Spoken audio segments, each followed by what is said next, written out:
हा या ठिकाणी तर हा ब्रिज ब्रेक मारलेला आहे मंगला एक्सप्रेस आणि या मंगला एक्सप्रेस पुन्हा या ठिकाणी नारळाचे उंच उंच नारळाचे झाड आलेले आहेत आणि उंच अशा टेकडीवर आपल्याला खूप लांबवर घरं दिसतात.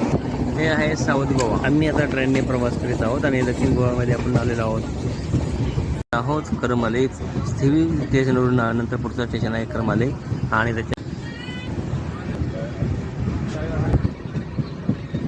करमाले आणि हे या ठिकाणी असणारं अथांग पाणी, सुंदर असं दृश्य, व्यंग दृश्य आणि आजूबाजूच्या काठावरती असणारी झाडी, तसेच इमारती आणि सुंदर असं पाणी आणि सूर्याचं प्रतिबिंब या ठिकाणी उमटं दिसत आहे.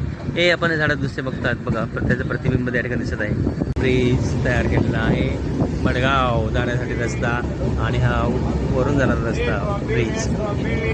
छानसं दृश्य, वळणांखेत निघालेला हा रस्ता तो जातो मडगाव आणि मडगाव म्हणजे साऊथ गोवा. तिथेही दृश्य छान आहे.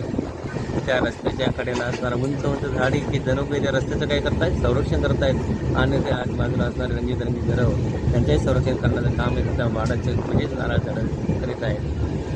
बघण्यासारखं हा दृश्य आणि बहुतेक लोक या ठिकाणी येत असतात आणि इथं उतरून साऊथ गोव्याच्या दर्शन येत असतात. पण जरा त्यापेक्षा वाजून जवळ बीच आहे आणि हा मडगावचा बीच गोवा. धन्यवाद. तुला घ्यायच बघ छानचं दृश्य, भात शेती शेतामध्ये काम करताय लोक. काय